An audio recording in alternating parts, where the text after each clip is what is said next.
Julius Caesar एक ऐसा नाम जो इतिहास के गलियारों में गूंजता है। एक सैन्य प्रतिभा, एक सुधारक, एक तानाशाह। लेकिन क्या वह लोगों का नायक था या रोमन गणराज्य के पतन का निर्माता? आइए रोम के सबसे विवादास्पद नेता के उदय और शासन को उजागर करें। पहली शताब्दी ईसा पूर्व में रोमन गणराज्य उथल-पुथल में था।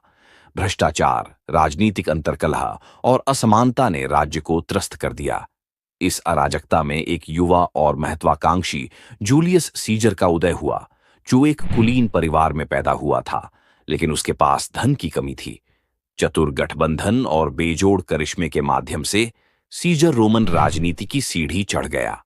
60 ईसा पूर्व में सीजर ने दो शक्तिशाली लोगों के साथ सेना में शामिल हो गए। पोम्पी, एक प्रसिद्ध जनरल, और क्रैसस, रोम का सबसे धनी व्यक्ति। इस गठबंधन को प्रथम त्रिमूर्ति के रूप में जाना जाता है, जिसने सीजर को गॉल में वाणिज्य दूत और उसकी कमान सुरक्षित कर दी।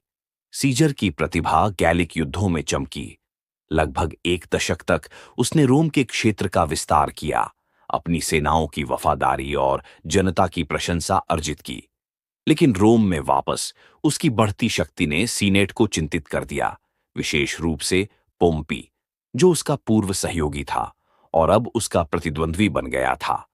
49 ईसा पूर्व में सीजर ने एक ऐसा निर्णय लिया जिसने इतिहास को हमेशा के लिए बदल दिया। उसने सीनेट के आदेशों की अवहेलना करते हुए अपनी सेना के साथ रूबिकॉन नदी पार की। पासा पलट गया और रोम गृह युद्ध में डूब गया। सीजर की सैन्य प्रतिभा ने फिर से जीत हासिल की।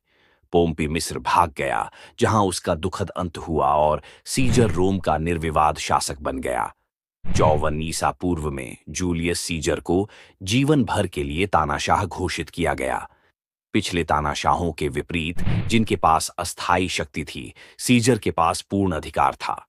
लेकिन उन्होंने इस शक्ति का इस्तेमाल सिर्फ निजी लाभ के लिए नहीं किया। उन्होंने कैलेंडर में सुधार किया, जूलियन कैलेंडर बनाया, जिसका हम आज भी इस्तेमाल करते हैं, और रोम के संघर्षरत गरीबों की सहायता के लिए भूमि का पुनर्वितरण किया। हालांकि सीजर के बढ़ते अधिकार ने सीनेट को अलग थलग कर दिया। कई लोगों को डर था कि वह खुद को राजा बनाने की कोशिश कर रहा था। रोम में एक अक्षम्य अपराध,